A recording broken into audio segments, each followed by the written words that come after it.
So we've kept this, the curriculum for this workshop very simple. That said, it's not going to seem too slow. If I made it very, very slow, then I think you might get bored.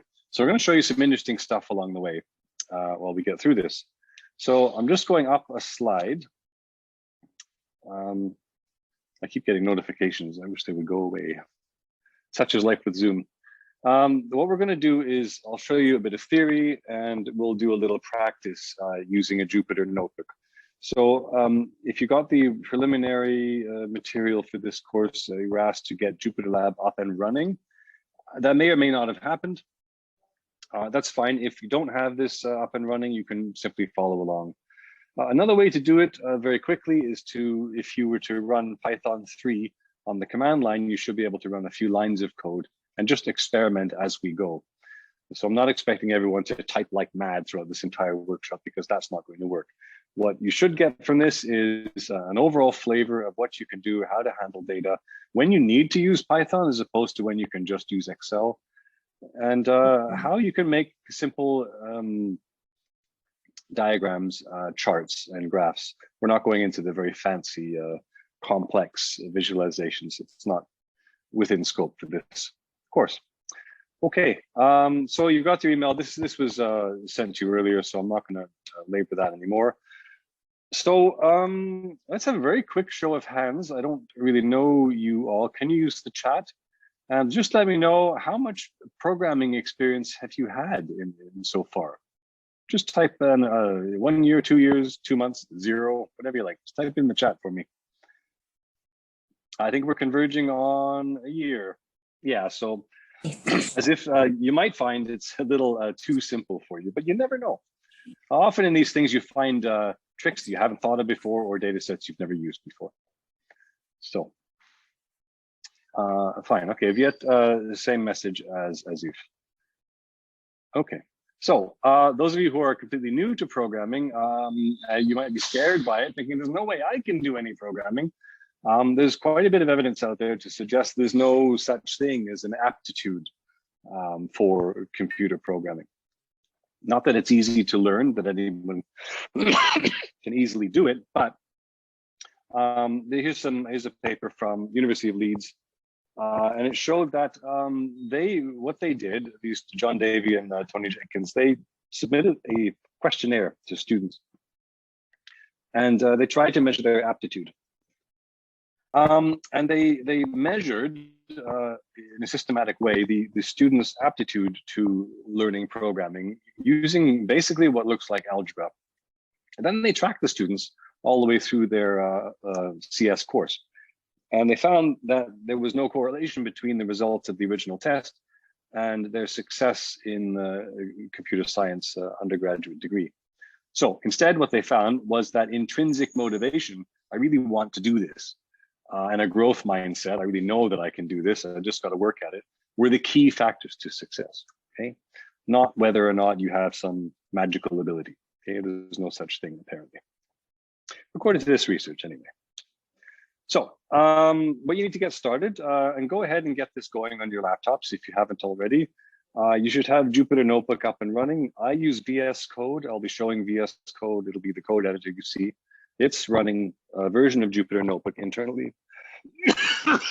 Excuse me. And Python 3 environment. Those are the only resources you'll need. Okay.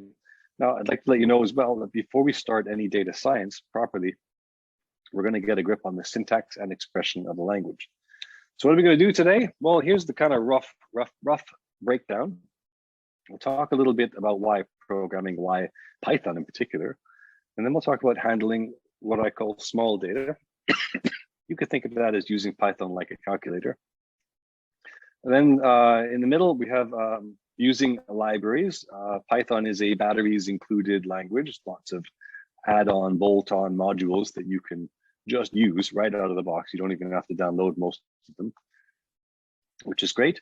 I don't know about the break. We'll have to see how that goes. We might have a short break, maybe to catch my breath or you catch yours, and then we'll continue on from there. After the break, we want to talk about visualizing personal health data, particularly data coming out of the Apple Watch. I'm using that as an example. And a mock-up of using a large data set. Now, I thought about this very carefully. I don't want to give you a large data set because if I give you gigabytes of data, chances are your computer will flop or the fan will spin up. And so we're going to mock it up, and I'll show you a separate data set that mimics the properties of a large one. Okay, and then we'll wrap things up and call it a workshop. Oops. Okay, so first of all, I have stepped down. This is the next slide. And I want you to notice this data up here. Those of you who have been doing CS for a little while, this won't come to any surprise. Some of you might find this new. There's two things that are very important for setting up programming, and one is to use a code editor that displays code in a particular way. You notice how you might have heard of ASCII Art, where you make pictures with just characters. You can see that there's two properties I wanted to point out, okay? I'm gonna just go down to the next slide, and all that's gonna do is reveal some spaces, okay? I got a bunch of spaces in front of this vertical bar, and I'm pushing it that far so that it lines up with this 0, okay? And this vertical bar lines up with that vertical bar. Okay, now the reason for this is explained in number 2 here, that the horizontal space occupied by each letter is exactly the same. It doesn't matter if it's an I or an M, they take up the same width, okay? And that's key. If they didn't, if they were like Word, then none of this would line up the way you want it to, okay? The other thing to do, to notice rather, is the font used, is that there are unambiguous shapes for certain letters, such as 0 has a little, I'm just gonna you might notice that 0 has a bar through it. It's as if you drew 0 with a slash through it, okay? Letter O is the same space, but it lacks that little thing in the middle, okay? So they're visually distinct. Likewise, lowercase l and the number 1 are also, and also, I'm not showing it here, but uppercase I. In some fonts, those three things are exactly the same shape. Oh dear. I'm in trouble. Okay, there we go. Okay, so those two things are there. All right, so you put code in a code editor. This is just a piece of sample code. Code editors use non-proportional spacing, the way I described. And particularly in Python, it's important because Python requires indentation. Okay, so here's an example class. We're not going to go as deep as class, but I want to show you that this is something that represents a patient. Okay, and it has a couple of definitions. These are methods of the class. And notice everything is indented by exactly the same number of spaces. Okay, so that it looks like they're all vertically aligned, because they are. Okay, that's how Python works. There are no braces. There's no open curly brace, some code, closed curly brace, like many other languages. Python was designed to be visually distinct in that way. Apparently it was written very quickly by Guido van Rossum a long time ago. Okay, I'm gonna move on. I'm sure this is known to you, but just in case it isn't, I need to start off there just to set the ground. Okay, and you can see how Python is easily read. Okay, Python's easy to read. It's also, when you get used to it, easy to write. Okay, and you can see how class patient exists, and they've got a first name, they've got a last name, they've got a date of birth, right? And there's also, these are little data properties, there's also a method called age. And you can see that it's not that difficult to understand that what it does, it calculates the patient's age based on today's date. Okay, and it's not hard to understand that by simply reading the code. So why Python? Because it's easy to read, and it's quite a powerful expressive language. Great for beginners, great for advanced users as well. Okay, kind of covered this, but I want to show you the layers of abstraction. This is a framework that allows you to understand a little bit about where we are in things. You might start off up here in the Oval Office, if you like, where you have a problem statement. Okay, this is a normal statement, say in English, what we want the computer to do. Okay, we want the computer to calculate the BMI of our patient for us, for example. Okay, and you leave it as that, done. That's your problem statement. You might choose to go down a layer of abstraction and start working this problem. Okay, you might use a package, Excel, SAS, SPSS, something like that, to do that calculation for you. Okay, descending down, I say down because we're going towards complexity, away from the simple. We're getting less abstract, more concrete. You have the algorithm, which is a step-by-step procedure to perform the task you're trying to do, compute BMI, for example. And below that is programming. This is the layer at which you will write algorithms so that you can make your calculations, so that you can solve your problem statement, right? We've all heard that software gets compiled. I can't come to the office right now, I'm compiling, right? So your program is being turned into instruction sets. It's being turned into machine code that the program, that the computer would actually be able to read, because the computers don't understand English or any other language except machine language, okay? So beyond that, there's microarchitecture. Now we're at the level of the processor. What's the architecture of that thing? And below that, there are many different kinds of processors. So what's the logical design behind that? And the last layer of abstraction is, this is down to the layer of transistors, where zeros and ones are switching things on and off all over the place, okay? Layers of abstraction, okay? Mostly us all here on the call, we all deal in this level here, okay? Excel, SAS, SPSS, Word, PowerPoint, whatever you like. And we get our problems solved with systems like that, okay? So what I'm asking you to do today is to stretch your abilities a little bit and descend 2 levels down to programming. You'll see that it's not actually that difficult to understand, okay? By the way, if there's any questions, I'm not really intending this to be a monologue. Go ahead and ask, type them into the chat. Of course, I don't see, oh, there's a chat there. I don't really see the chat, so while I'm talking, because I have a tiny little screen here. So perhaps if Lois and Sasha in the UVic room can use semaphores, because I could see you guys there. Anyway, I'll try to keep something slightly open there. Yeah, so please feel free to ask questions as you need. Okay, so why programming? Why are we even here, right? Well, let me ask you this. Have you ever decided, I got a 2,000 row data set, let's import it into Excel? If anyone's ever tried that, it doesn't work.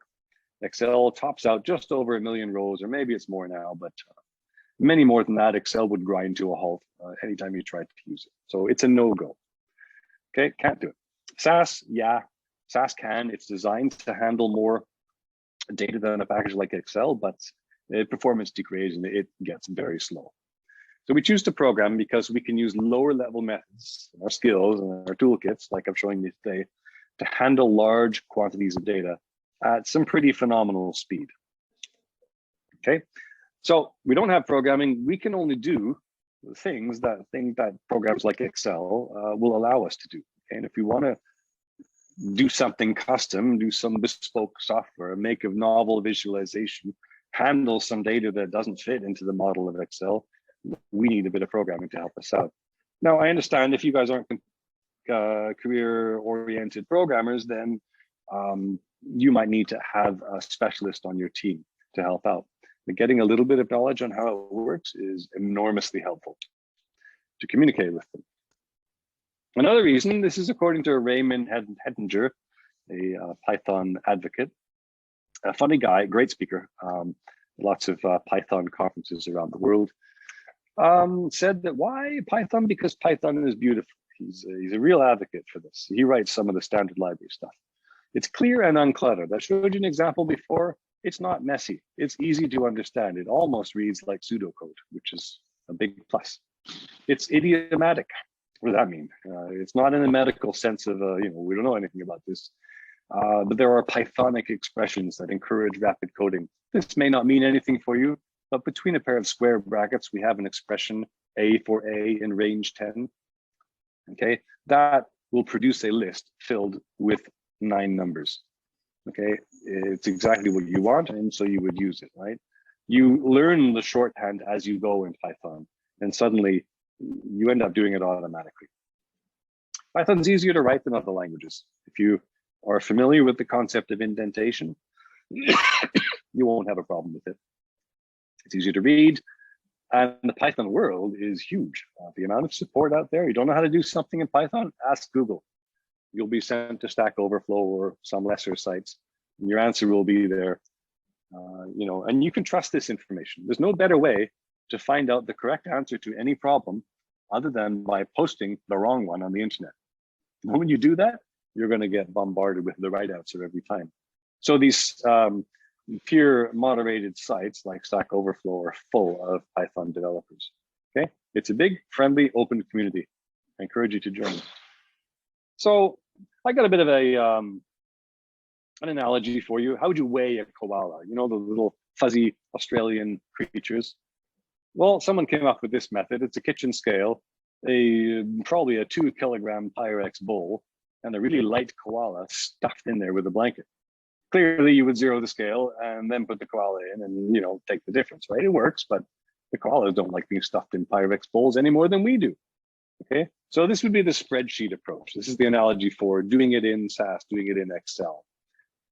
I shouldn't say SAS. I don't know SAS that well, but last time I looked at it, it was very spreadsheet-like. Okay, it works, but it's fiddly. Instead, there's got to be a better way, and that is to do it the Pythonic way. Okay, and where you make something custom made, and you know what? The koala just climbs on. You've got your weight. You don't have to wrap them, coerce them, shove them. Anyway, I thought that was kind of cute. All right, so Python has a high level of abstraction. It's a high level abstraction compared to all the other languages out there. I'm going to show you two. This is one, hello world, right? If you got your Python open, you've never done the hello world, try it right now. That's the line you want. Print hello world in quotation marks. Okay, if you've got Python console open, type that and you'll get a message, hello world.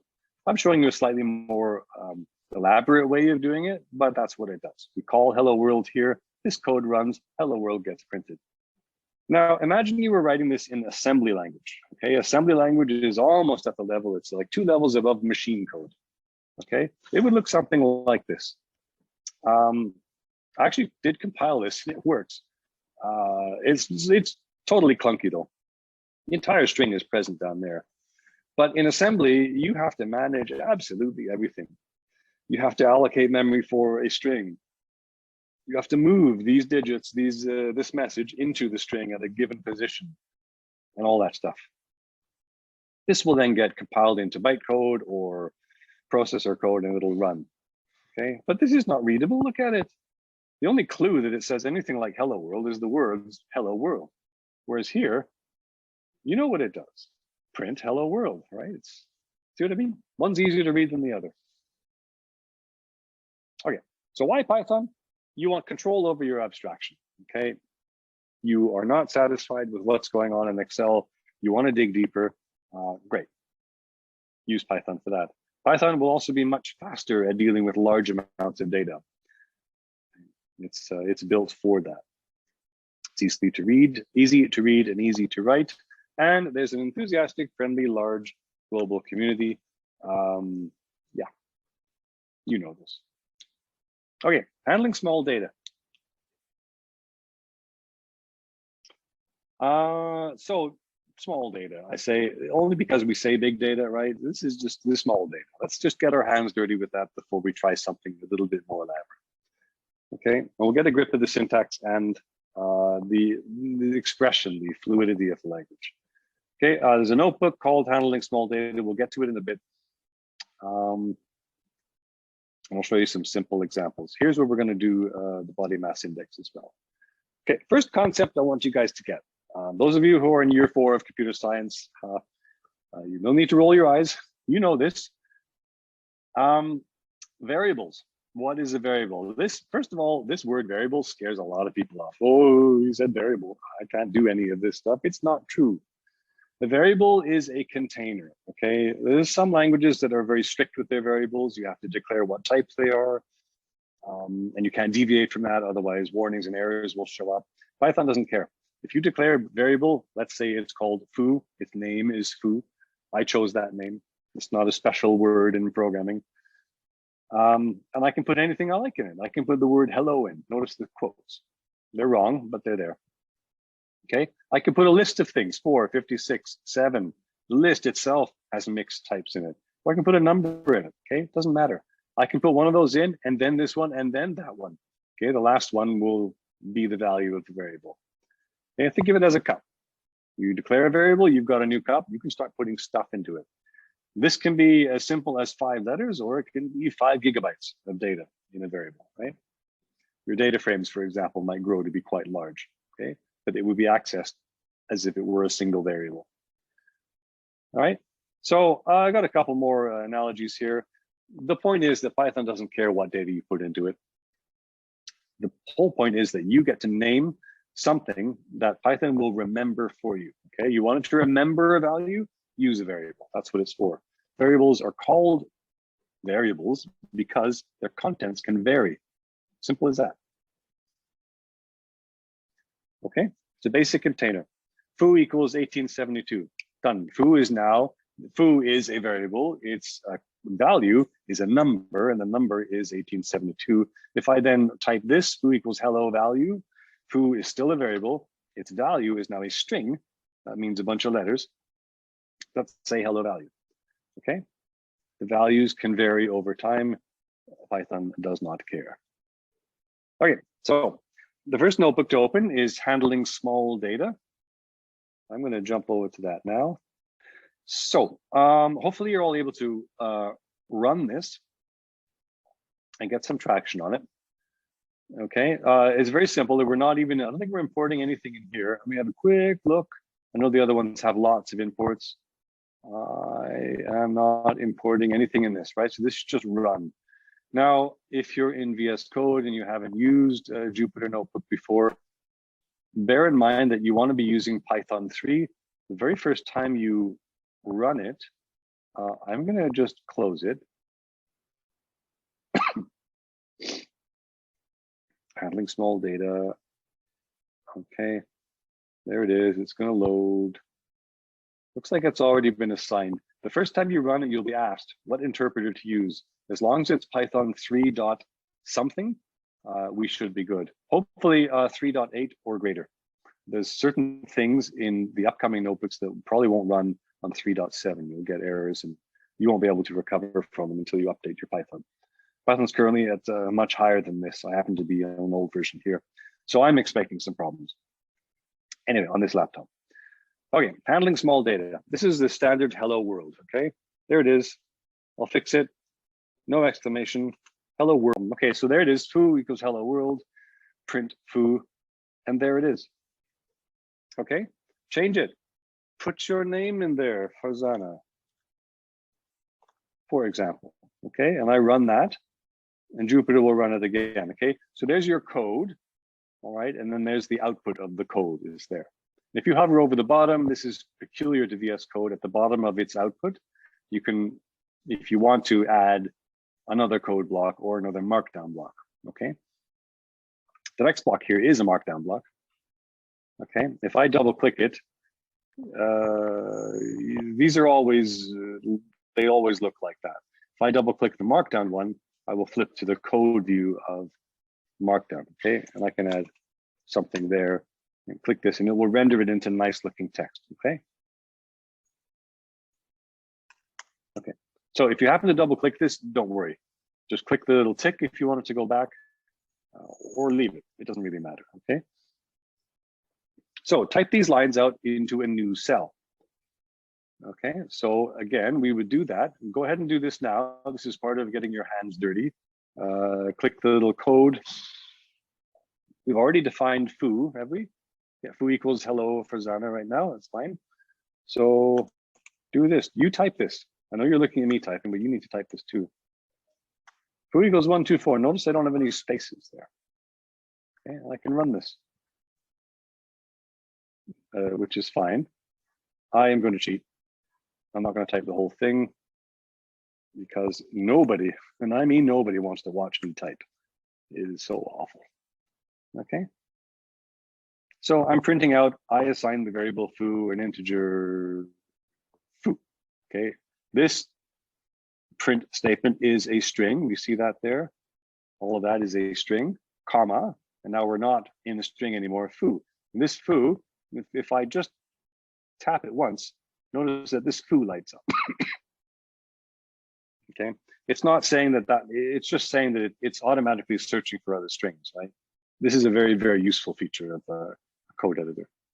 Okay, so it's going to print that string followed by a space, which is automatic. You can turn it off.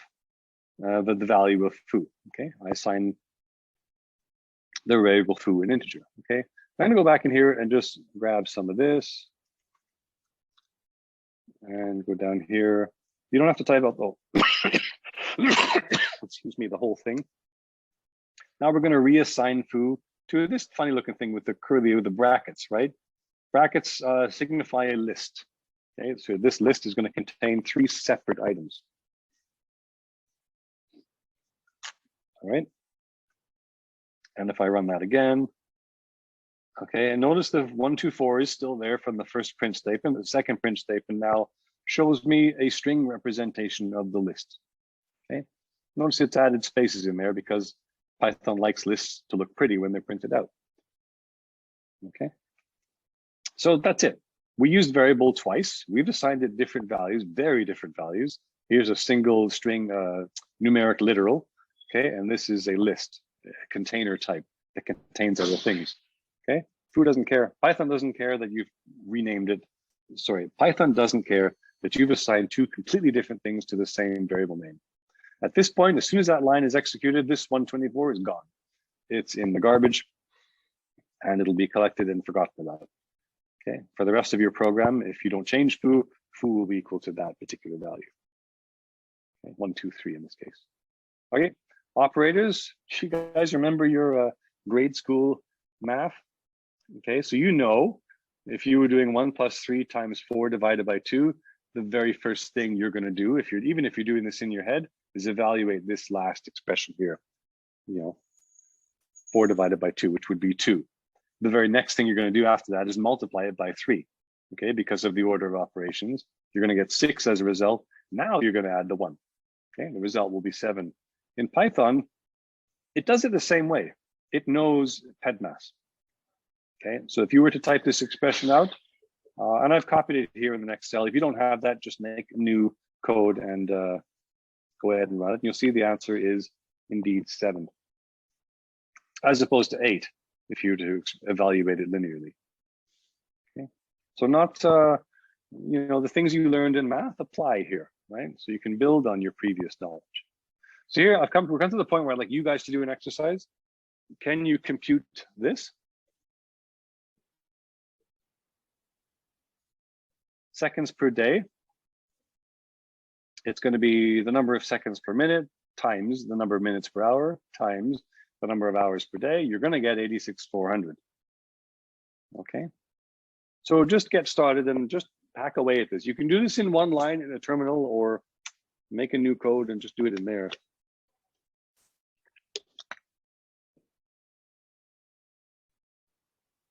I caution you not to just type in the numbers. You can do that. It would be this 60 times, I haven't clicked in there. Oh boy, remember what I said about typing? It would be that, right? But we don't want this. This is going to be the right answer. I'll run it anyway, 86,400, but we want to variabilize this. Needn't put it all into a function. We're going to come to that notion. This is a very, very beginning class. If I run the code you've just sent me, which is kind of cool that we can do this, actually, that's kind of fun. But it needn't be a function, as if what you did is right. I'm not changing that. I'm just going to get rid of this. Yeah, and you can just do the calculation manually as well.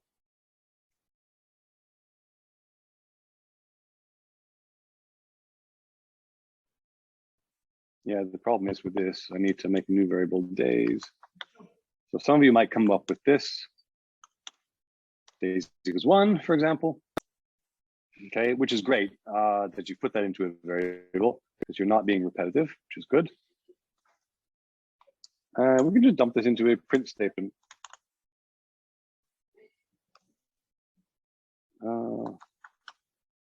Hours times.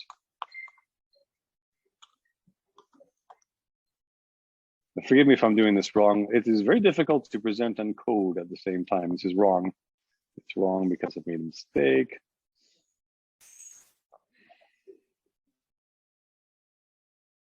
Oh, yeah. I'm not doing things cumulatively. Times 60. It's already done. The calculation is done. Excellent, you see? So with a bit of joint debugging, you're able to solve, this is an easy problem. It's pretty trivial, right? But dealing with problems like this is, you know, it can be bug prone. So it's a good idea, if you're ever dealing with time and date calculations, is to use a library. Okay, because the libraries have been developed, especially libraries dealing with dates and times, have been developed and debugged and heavily tested because they're relied upon all around the world. Okay, so rather than reinventing the wheel, consider using libraries. I'm a bit foreshadowing it. We're going to be talking about that in upcoming slides. Okay, thank you very much, you guys. And you know, your puzzling through that is, I think, an interesting exercise. Okay, there's other operators to be aware of. We're talking about time as well. 2 to the power of 3 exponentiation is times. That's the expression for that. Okay, is this Python? My screen is partially blocked by all these little Zoom windows. We are Python, okay. So 2 to the power of 3, I should be able to run just that little snippet there by pressing this button.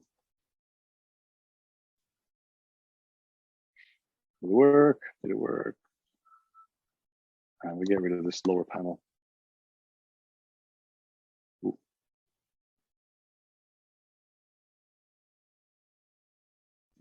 Okay.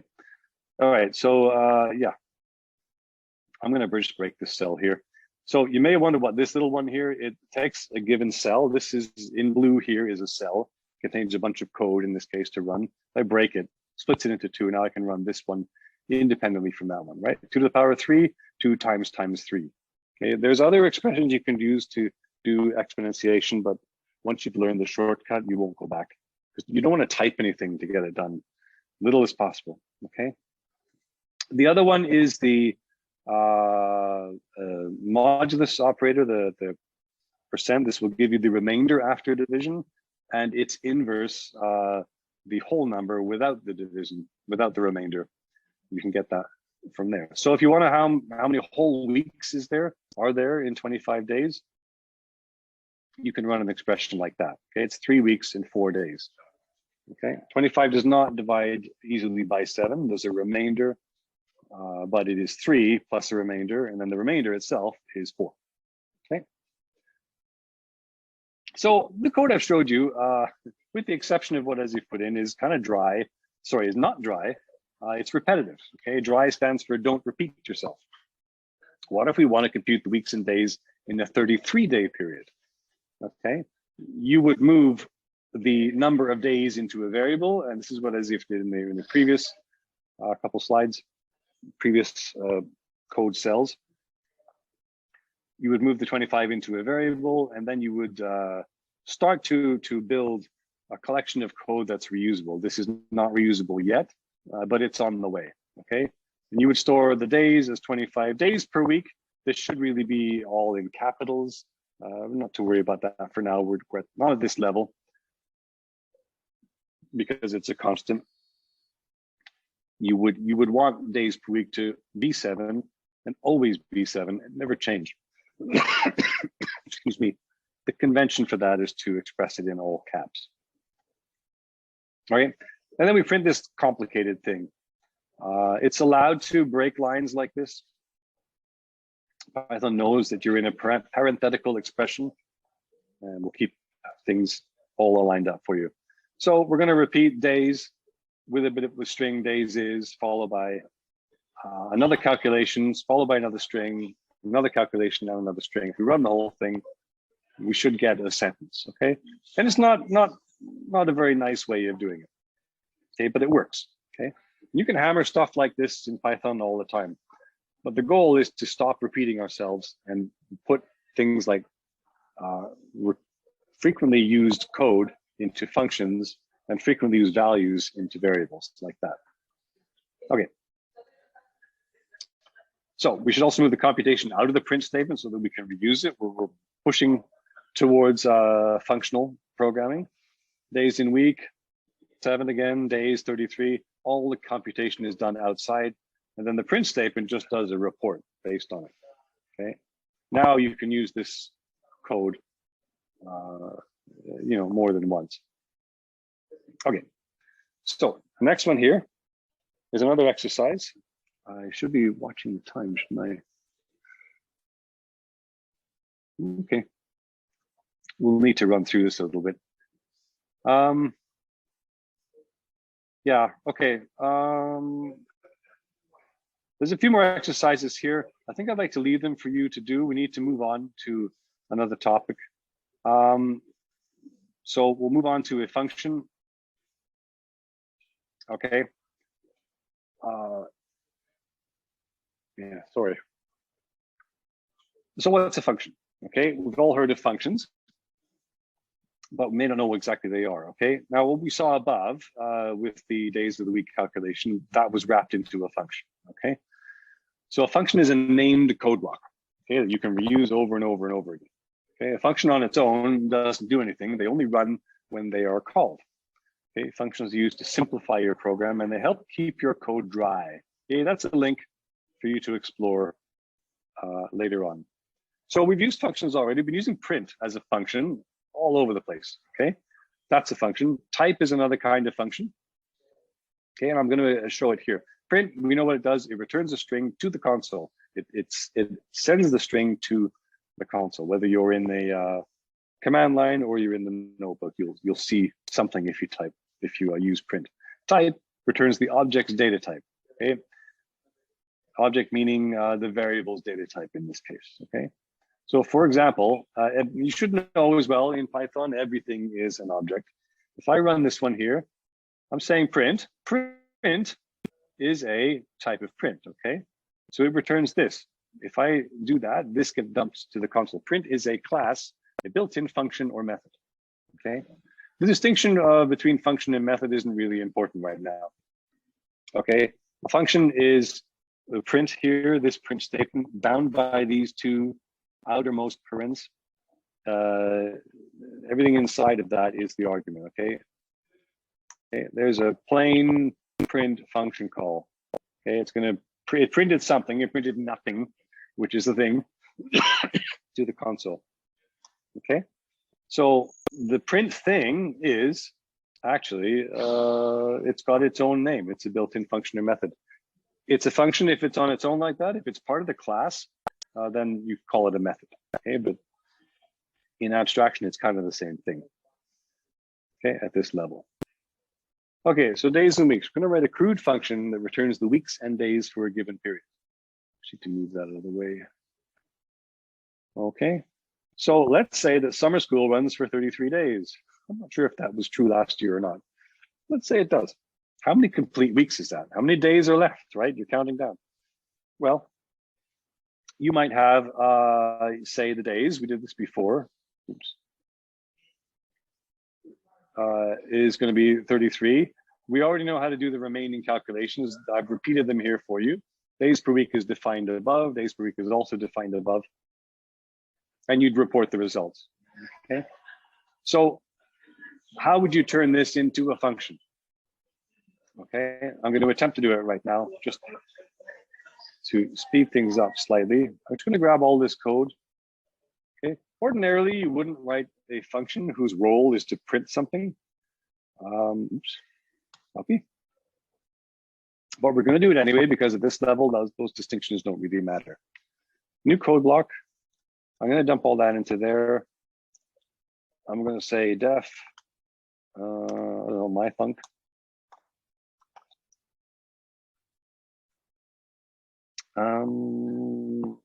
Pass in days.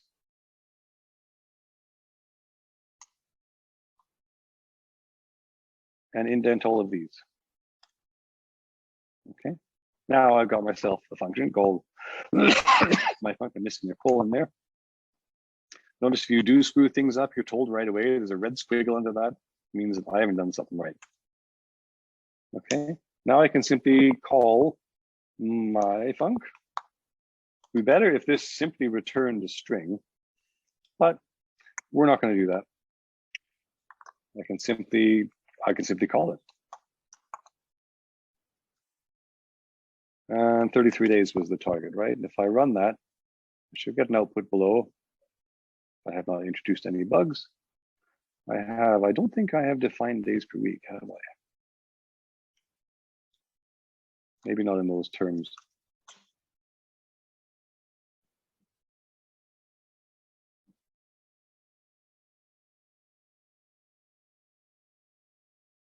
I guess I didn't think this one very well. What is this?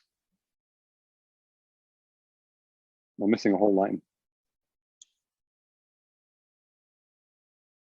Okay, I'm gonna dump that in there. Indent that there. Run it again, and it's working. Okay, which is nice. Instead, I could change it to 55, okay? So I'm not showing you the total best practice of how to write your programs, but I am showing you that you can reuse the code you wrote and call it over and over again by passing it in different values, okay? And that's great.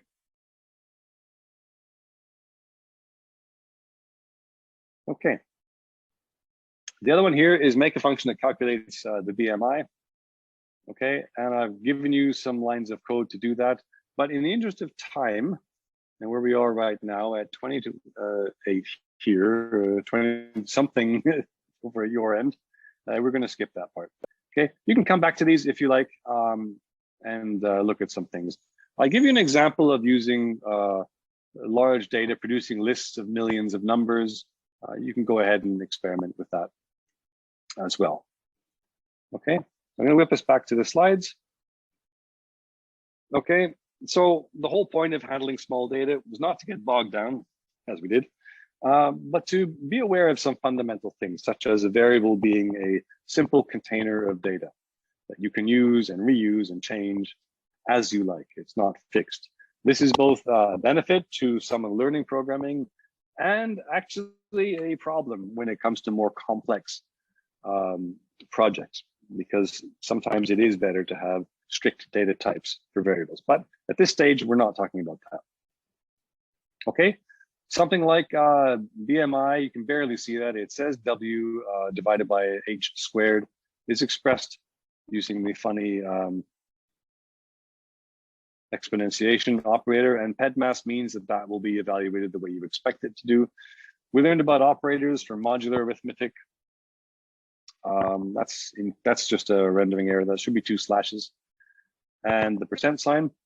PEDMAS we talked about. We talked very briefly about functions, how you don't just always type your code linearly. You package it and turn it into chunks of reusable code using expressions like that, and then indenting whatever falls beneath it. And we didn't really talk about standard library modules, but random is used later on in that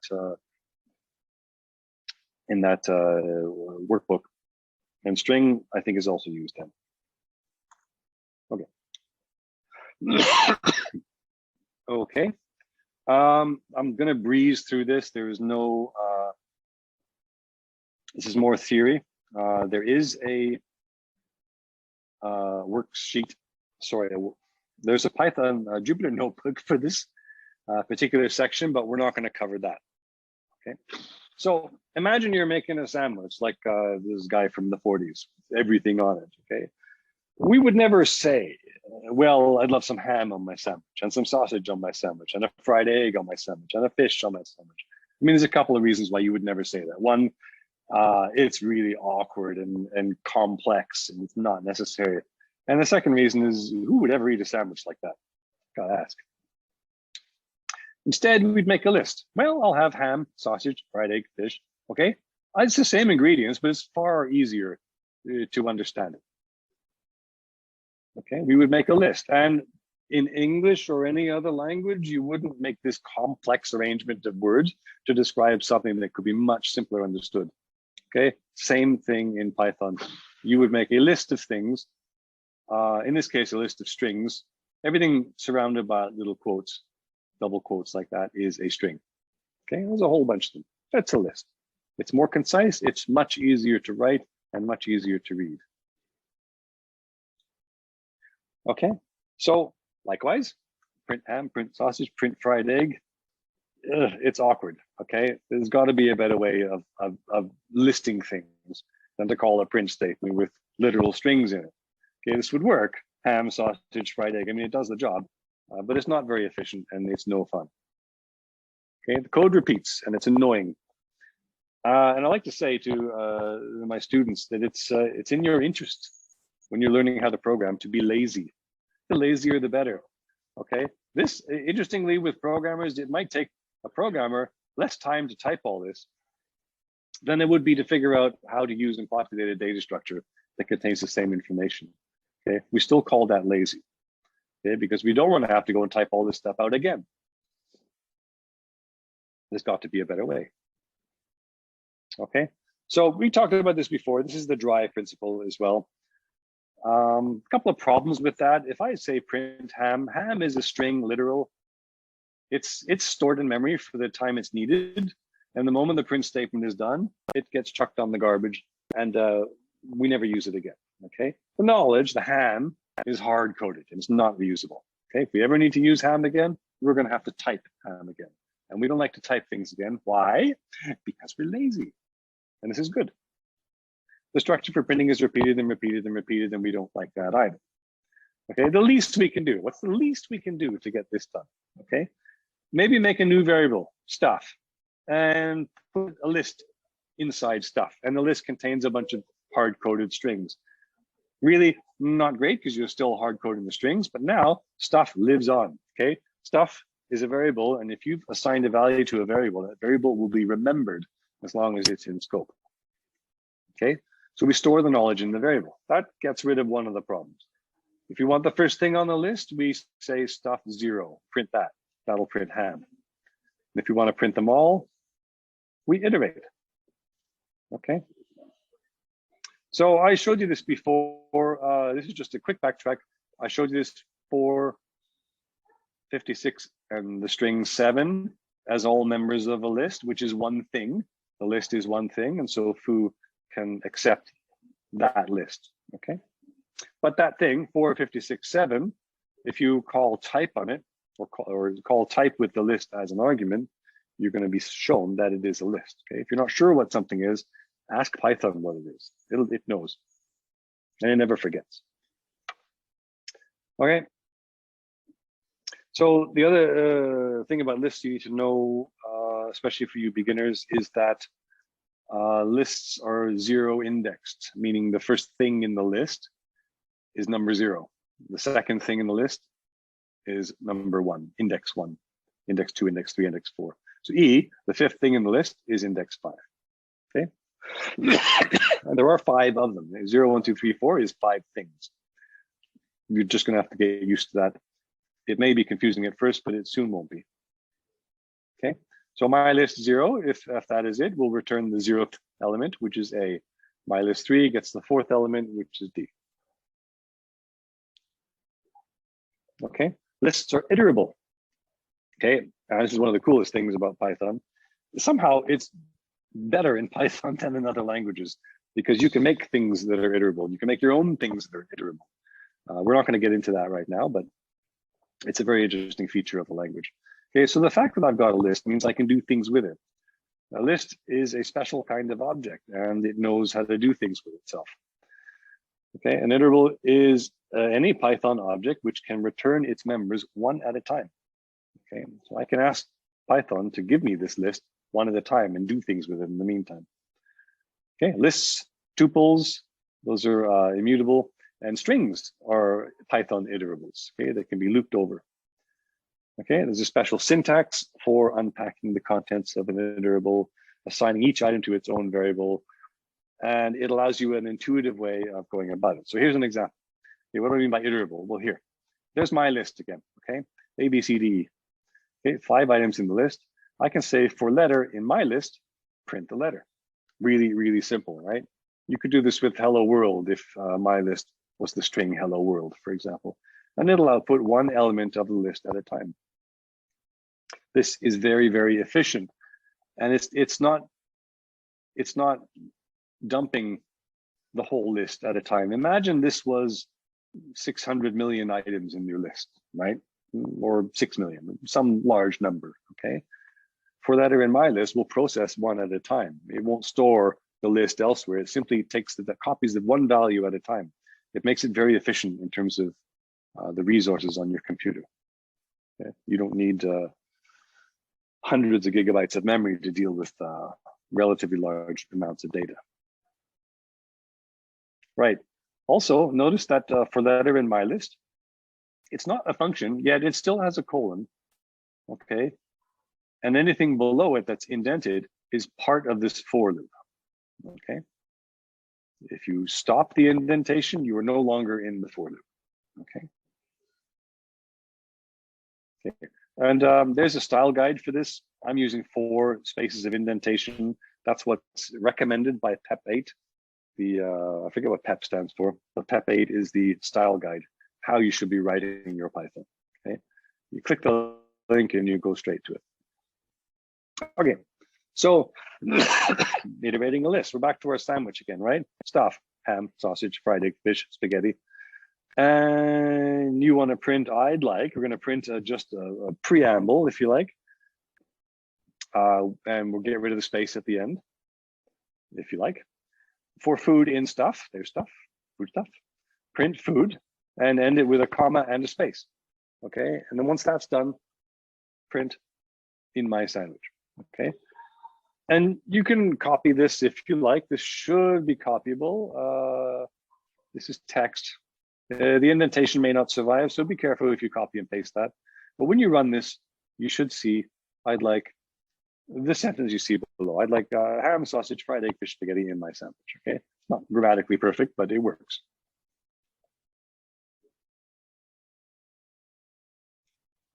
Okay, so I'll leave you that. You should have access to the slides soon, if not already. It'd be my fault. I don't think I uploaded the slides at the right time, but they should be available to you. And when you go across, see code like this in any kind of presentation like that, feel free to just type it out and play with the language. Okay? It's the best way to learn it, as well as getting formal training. Okay, moving on to don't repeat yourself. I believe this is the one we're skipping, so I'm not going to go through that one right now. It's neat. There's a bunch of stuff in there. We build a series of Canadian postal codes, and there's quite a lot of them. We do that algorithmically. It's worth having a look at it, but it's not necessary to complete that right now. So we're going to move on. Using libraries.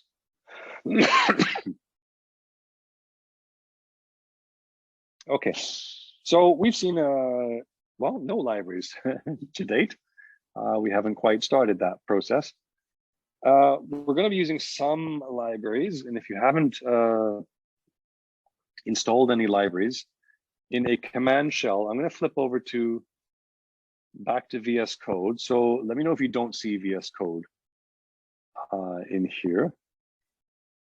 VS Code gives you, if I Command or Control J, pops open a terminal. Okay, and you get a command prompt here, which you should be familiar with. We're going to be using a bunch of libraries in here. I hesitate to try loading these now. If you don't already have that, so there's pandas. You would do pip 3 install pandas. So when you run your code, oh boy, what's wrong with my space bar? Pip install 3 pandas. It's already installed. It's not going to do much for me, so I get this back right away. But if you don't have pandas or any of the other ones listed in the bunch of slides I'm going to show you, go ahead and install them. Okay, you can do pip 3 install blah, and it will install it. None of this should take very long at all.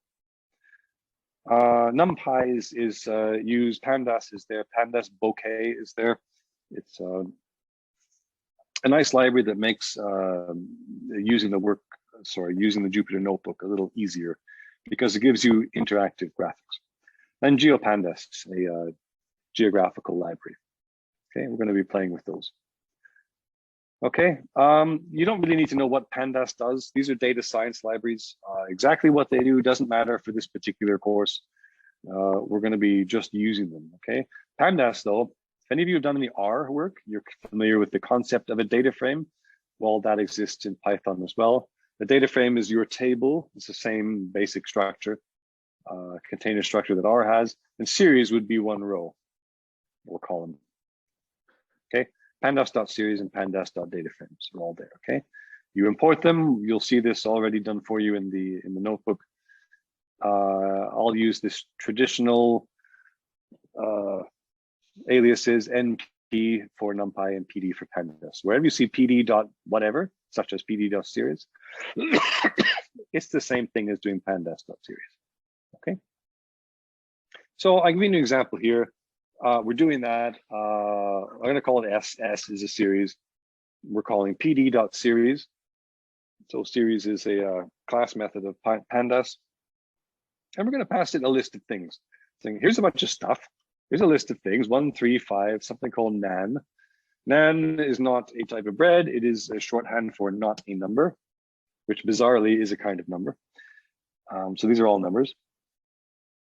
But there's 6 items in there, and we're going to turn them into a series. Okay. And if I say print S, Python is Python's Pandas's series object is smart enough to know, well, they want to see what the series is, so I'm going to dump a visual representation of it. Not graphical, but visual, right? You didn't get a bunch of code here. You got a nice ordered list of indexes and values, okay?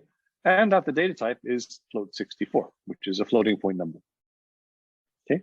Useful information for not doing a whole lot. That's series. I'm going to show you data frame next. This one is naturally a little more complicated. So we just need a bunch of dates to start with to set one of our axes. pd.dateRange, it's a toolkit. We're going to give it an ISO format date, 2021, 07, 06, and 6 periods. So 1, 2, 3, 4, 5, 6. That's going to be actually 6, not 5. 6 days starting at that date. Okay, done. We print dates. We get this first thing here, date time index, and it's a special object, a date time index. We don't know what that is. We don't care at the moment. But inside it looks like a list, okay? Now, whenever you see these little return squiggles, it just means that this is really one long line and it's been wrapped. Not very elegantly, I might add. Okay, so it's dumping all of that out to you. And that's not the only thing that's in it. That list is in there. And then information about its data type. It's a date time object. And the frequency of this object is dates or daily or days, okay? So it's not just the list, right? There's other metadata associated with it, okay? That's just that. We're going to use that dates and create a data frame with it. And this time we're going to include some random numbers. This is numpy again, .random.randn. It's a method that delivers a bunch of random numbers, okay? All we're saying is give me some random numbers. Use dates as my index and A, B, C, D as my columns, okay? So that's great in the construction. Oops, and you can see it there. There's a bunch of dates, okay? We're not showing all of them, okay? And columns, okay? Rows and columns. So you've got the concept of a spreadsheet table in your mind maybe as a result. That's what this is. But you don't have the overhead of graphically displaying the entire spreadsheet all the time, okay? So you can handle multiple millions of pieces of data in here because you don't have that overhead to deal with. Okay, so those are pandas and numpy. You got an idea of what they do. You don't need to know about the details. I certainly don't know all of them. Pandas bouquet is another one, and it goes along with. You load pandas, then you load pandas bouquet. And here's an example of what it does. We're gonna, again, make another data frame. This time, we've got a bunch of data for Google and a bunch of data for Apple. And again, we're looking for random numbers scaled, okay, a certain way. Okay, and we're also telling the data frame to produce cumulative sums of these things.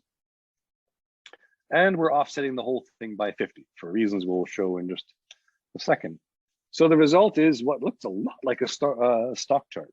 It's not a stock chart, it's a bunch of random data. And so you can very quickly put visualizations like this together. Now, the other thing is that because we're using bokeh and we used plot bokeh, we called the data frames plot bokeh method. It did plot it, and if this was in a notebook, this thing would be interactive. You could zoom in on it, you could pan it, you could do all kinds of stuff with it like that. Okay, so I want to show you that quickly because we're going to see it again a little later on. GeoPandas is another one. Bear with me a second. It's another one working with geospatial data. I know this is really a little hard to read. Okay. So the neat thing about GeoPandas is that it comes with a set of data sets baked in. They're part of the library. So you can very quickly start to use it without having to find a separate data set. Okay. Okay, so what are we doing here? We printed, this is what you see here is the result of line 11. Print world. What's world? We told GeoPandas to read a file, NEL, and the file was actually a data set defined by GeoPandas data sets, etc. Okay, so deep inside the library is a data file. Pandas knows where it is. So, sorry, GeoPandas knows where it is. So you just have to ask GeoPandas to get me the path to this file, okay, and store it in there, okay, and then open that file there in read file, and then do something with it. So world.head, head just means show me the first couple of lines of the file. I don't go any further. Time for a water break.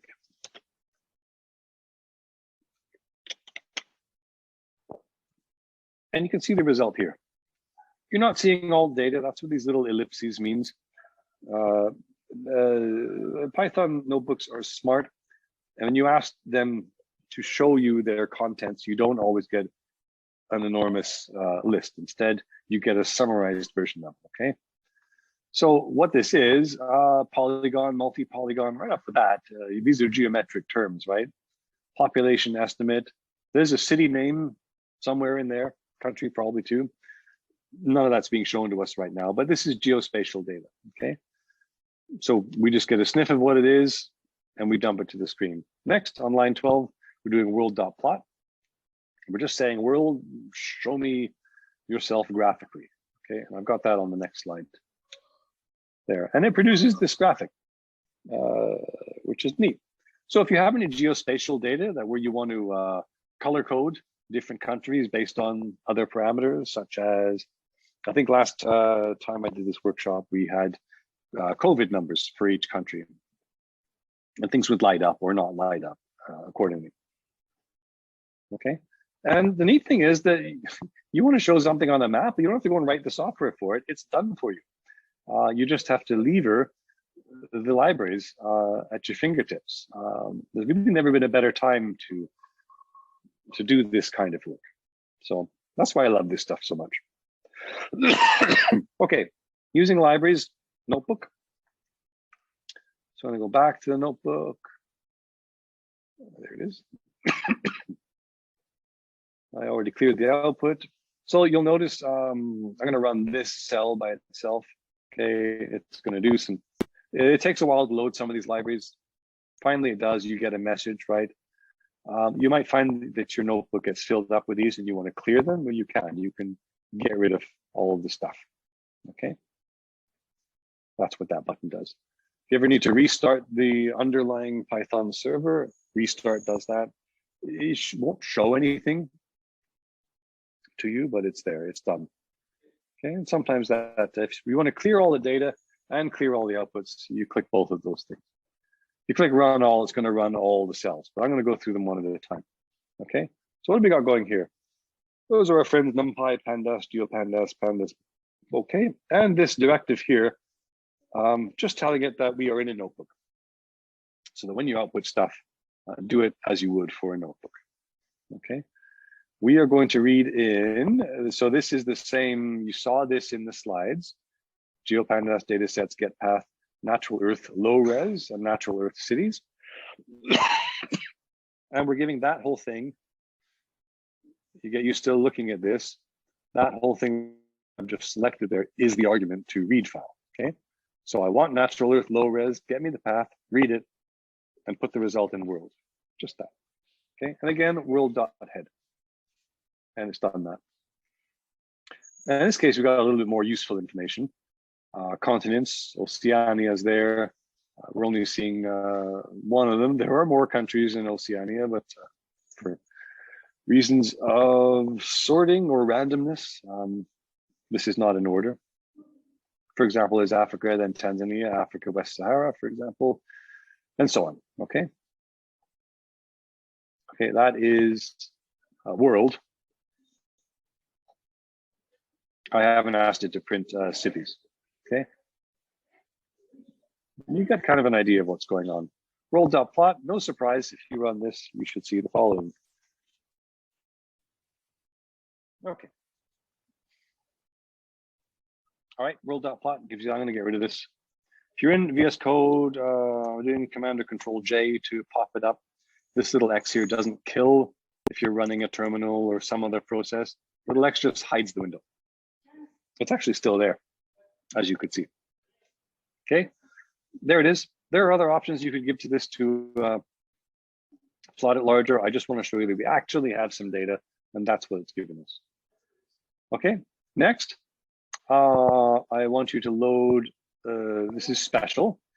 So Canada Post produces a area boundary file for all of its postal codes. It's in a zip file, a GFS. This does count as big data, but or maybe it doesn't. Big enough for me. It has a method to read a zip file on its own, as long as you tell it zip. Okay. So GeoPandas read file, all the Canadian postal code boundaries, the geographical data that describes an area of the country, is all in there. And we're going to store that whole thing. It's huge. It's going to be called Canada. Okay. I'm not going to go in and read, explain the inner workings of this file. It's not worth it. If you're interested and need it somehow and want to dig in more, the Stats Canada publishes the details you need, hopefully. Okay. I do know though that Ontario is PRUID 35 and Manitoba is 46. Okay, so I need to actually run that. If you don't run these and then you go and use Canada later, it's going to throw an error saying, what do you mean Canada? This does take a while, 5 seconds to load that. Computers are fast these days. We're going to load Ontario separately and Manitoba, just have separate handles on them. That'll be much faster because you're pulling from the already made Canada. And I want something very specific now. We've got a bunch of postal codes. This is just the first 3 letters. We're not going into all 6 character details, just the first 3.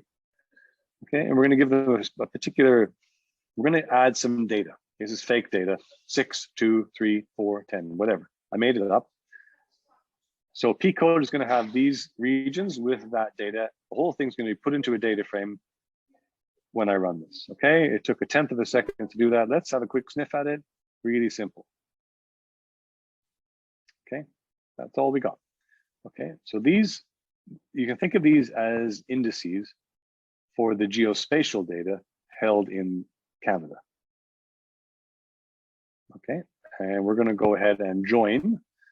Again, if you think back to joining database tables, it's a very similar idea. Okay, we're going to take that data frame that we just made, Manitoba, sorry, that's not right. We're going to make a new data frame. We're going to start with Manitoba, we got earlier, the geospatial data. Then we're going to join the data that we added, the 6, 2, 3, 4, and 10, using P code, that column there, same column in Manitoba. The column in Manitoba, rather, is this one here. So we're going to join those 2 data sets together. Okay, click that, and away we go. Now, when you're doing stuff like this for the first time, you're going to not understand everything. And it's important to find working examples that do demonstrate what it is you need.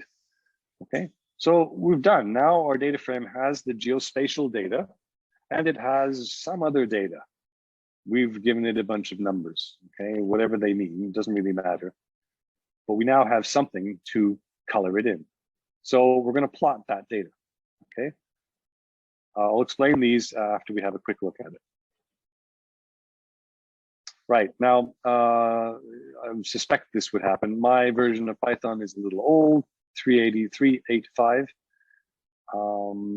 And some of the packages that we're using now complain that I'm doing something that's deprecated and won't work in the future. Unfortunately, it doesn't complain once, it complains an awful lot, probably once for every item in the list. But below all that, you can see that I've got now, there's the map of Manitoba, and some of the regions have colors associated with them. Okay, I'm looking at these tools here, box zoom. I'm just going to zoom up on that little box there. Okay, I want you to notice, your first reaction might say, well, you know, Simon, that looks terrible. Well, what's going on? It is nowhere near the actual border because you've got these uninhabited zones in here. I'll tell you what's going on. The data in the geospatial data set is huge. And computing detailed maps requires a significant amount of processing power. So you've got this modifier here, this argument, simplify shapes, will drastically cut down on the complexity of the border of any particular region. So if I chop a couple of zeros off of that and make it more complicated, it'll take longer. You can see it's chugging away 2.5 seconds. Okay, be careful how I scroll this. While I was scrolling the page, the cursor went into the map, and it gives you the whole world, right? Repeated.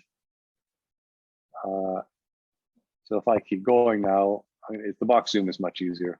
I just want to select that little area again. And you can see that now it's significantly more detailed. It's still not right because our simplified shapes isn't as low as it could be. Okay, hopefully that makes some sense. Just quickly checking the chat. There's nothing there. That's good. Okay. So what else have we got here? The color map is spectral. This is simply a list of colors.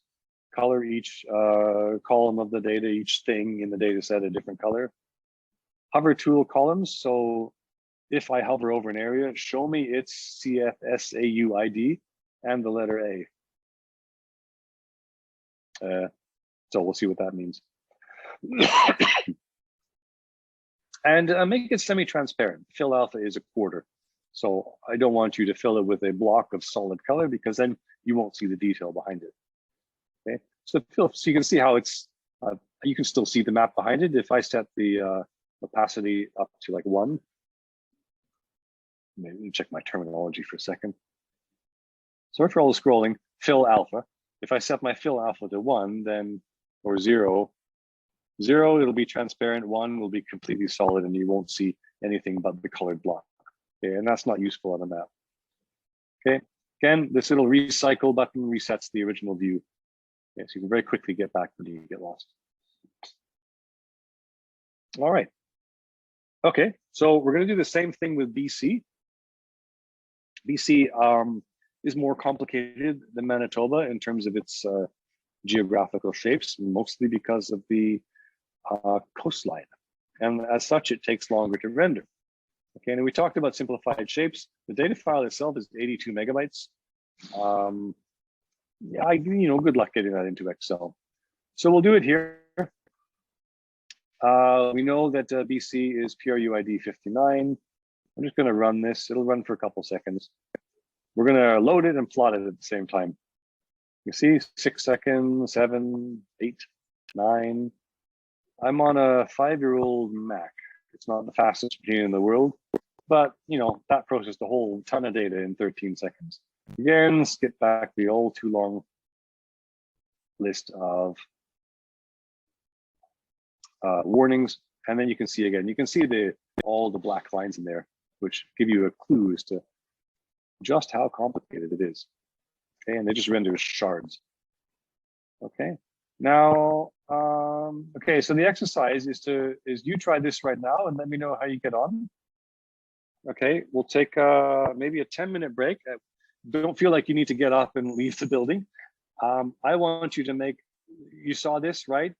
Let me tell you, I live in BC. Our coastline does not look like a bunch of needles like that.